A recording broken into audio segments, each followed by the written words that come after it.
Before we start, if you came here for a solid recommendation, buy this camera, buy this camera, buy this lens, then you might as well just leave the video. Or actually don't. Stick around, you might learn something. Maybe it'll reconsider your decision on what you want to buy for your first camera. I've always thought about making this video, but I never really thought that I was experienced enough to even make this video. Sure, I might have been shooting for 3 years, but I didn't really want to mislead anybody that hasn't even bought a camera yet. But why not input my thoughts? This video is actually inspired by a recent DM session I had with someone that's following me at the moment. And congratulations to your new purchase. I hope you have fun shooting. Yeah, shout out. You know who you are.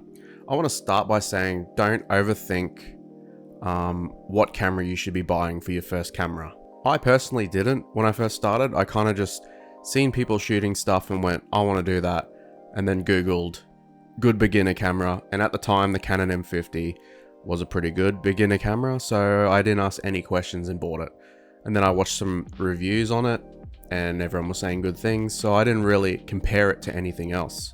Now I'm glad I did that, because if I was struggling to figure out what I should buy, I probably wouldn't have bought a camera for months. And that's months of not learning actually taking photos in the first place. If you don't have a camera yet, don't sit there worrying about the specs of what you should buy. From the bodies to the lenses, it's just, there's a lot to take in, and there's a lot that you don't know about any of these cameras. If you don't have a camera in the first place, you really don't have any way of knowing what the comparisons actually mean. We could sit around and talk about 45 megapixel cameras and you might go, yeah, I want that, I want that, I want that. But then you realize that you don't even ever need 45 megapixels and the files are so huge that you're like, this is annoying.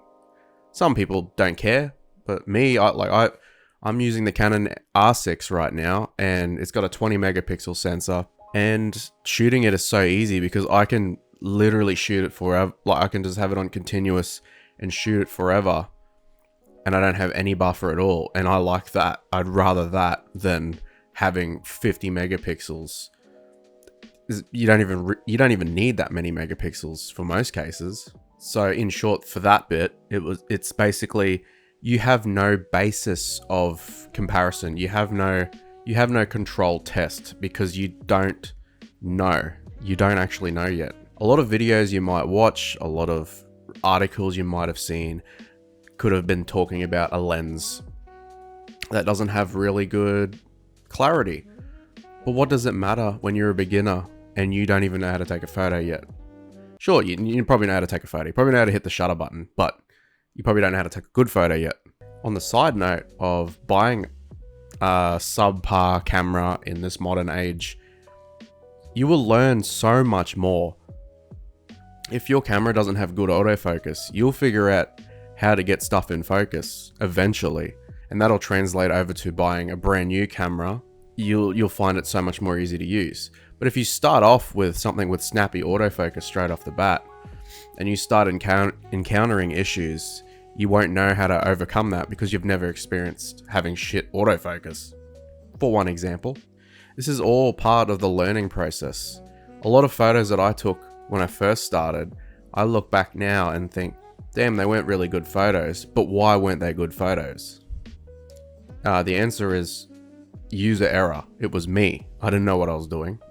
I thought I did, but I didn't. Something as simple as not using the right f-stop for a certain scene. It could be so simple. Like, now it's so ingrained to me how I want to shoot things. I'm still learning, but I have more of a baseline on where I should, or what settings I should use in the first place.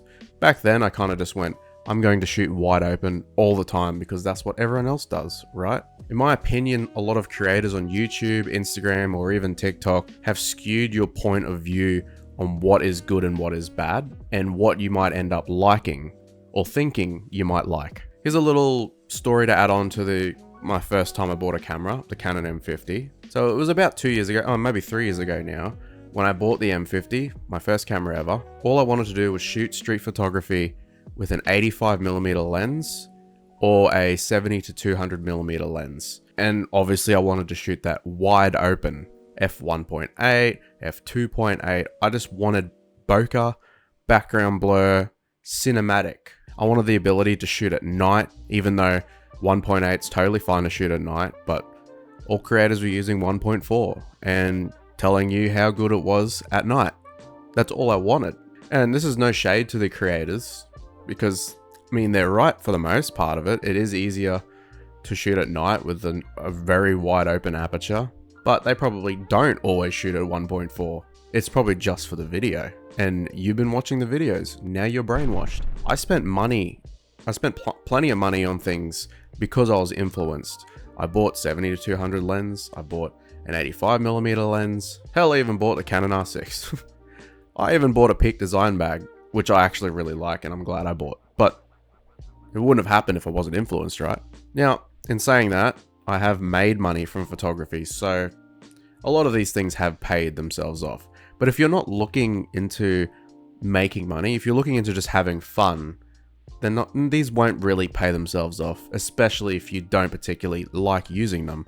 A lot of these lenses are practical. The 70-200, it comes in handy a few times, but I literally use it once a year. So, you know, it's only $1,500 only, but it doesn't see the light of day enough to really be worth it. The 35mm, however, if you've seen my videos, I use so much. I use all the time. I use that lens constantly. The 50mm I use pretty constantly. Those lenses are the cheapest lenses, crazily enough. The 35mm is like the thing I use 95% of the time, and it's the second cheapest lens that I own. The 50mm is probably the second most used lens in my arsenal, and it's literally the cheapest lens that I own. My point here is, you won't actually know what you like or what you are looking for until you actually start doing it. Until you actually start shooting, you'll know what you're itching for. Maybe you're taking a photo, maybe you've been taking a photo with a 28mm lens for, I don't know, a couple months now, and you're like, damn, I always crop in a lot, something like that. Maybe it's time to invest in a 50mm. You don't need to, but maybe you can consider it. And a lot of these things happen over a period of time. The way I shoot is much more different than how I shoot 3 years ago. The way I edit's different. Everything is different. And a lot of things aren't being used because of my previous influenced brain. And how did I find all this out? Well, it's experience. How did I experience any of this? Taking photos. And how did I take photos? Well, I had a camera. I had a camera to take photos. Doesn't have to be a good one. Doesn't have to be a bad one. Just something you can afford. If you find something that's affordable and you're like, geez, I could spend that money right now and buy the camera. It takes photos. Then buy it. Just buy it. And then figure out what you're actually looking for from there on. Like, we shouldn't be worrying too much about image quality at the start of your journey, because you're going to be taking shit photos. Plus, a lot of the image quality issues where critics go, oh, something's not sharp, they're zooming in at 200%. Then there's no need. There's no need to actually do that in real life. There's nothing. You don't need to do that. In messaging this follower, it was really hard for me to recommend him something. He kept, he would do his research and say, oh, but critics say this or critics say that. And personally, it's hard for me to persuade them or dissuade them to getting gear or not getting gear. It's so hard. Originally, he wanted the Canon R50, which I said is great camera. Which I said is a great camera. But at the same time, the Canon system is very hard to grow with. Now, a lot of Canon fanboys and Canon purists will stand around and say, yeah, but they got the better lenses and spend more money for better quality. But at the end of the day, it doesn't matter. If you can't afford them, you can't try them. So what's the point even diving into such a system? I kind of mistakenly got into Canon, and I really like Canon now, so I'm not really thinking of moving away from it. But I typically steer people to the Sony a6400. It's new enough that it has most of the newest tech, and it's a Sony, so you can buy any lens for any situation from like anybody making lenses ever. That sounds fucking amazing, doesn't it? It is. I wish I had that freedom. I wish I could just go out and buy a random Samyang lens. Like, I wish I could just go out and buy the most absurd, stupid lens and try it out. But I can't because I'm with Canon.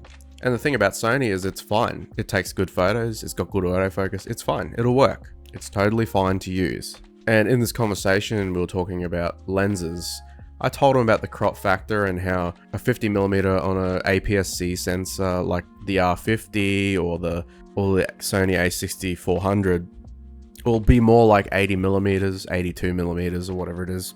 And then he was like, oh, well, I don't really want to shoot that. I want to shoot like 35, blah, blah, blah, blah, blah. And the problem with that is, and then I said, well, look, do you want to shoot wide or do you want to shoot telephoto? And he says, look, I really don't know what the difference is. He knows that 85mm is a lot more zoomed in than 35mm, but what does it actually look like in real life? Like when you're practically doing it, how do you mentally frame an image in that focal length? And the best way to explain that is you just got to shoot stuff to know. Like when I'm walking around the streets, I can tell what a 35mm frame is roughly. I can tell what 85mm would be punched into roughly just by looking at it with my own eyes. So it's extremely hard to tell someone or recommend something to someone when they don't really know what they want either. Anyway, fuck it. So as I said, the A6400 is great. I would just pair that with the Nifty 50, the f1.8, the cheapest 50mm lens. Or even if you want to go Canon, I recommend all the cameras. Like they're all good, so it doesn't really fucking matter. But if you do get Canon, if you get an R camera, if you get like an R7 or something, get the RF 50mm 1.8.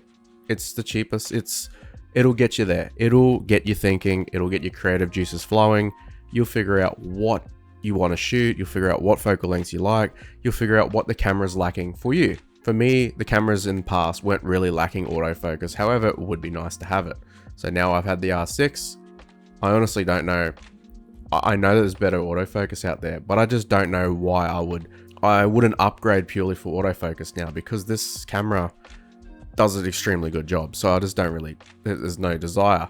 I never really encountered many other problems. I just wanted a full frame camera.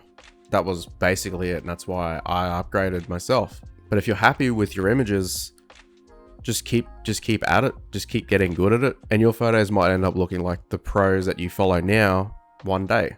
It all takes time. It all takes experience. It all takes actually going out and taking the fucking photo. You won't know unless you go out and shoot, and you won't be able to shoot unless you have a camera. So until then, remain cameraless and photoless.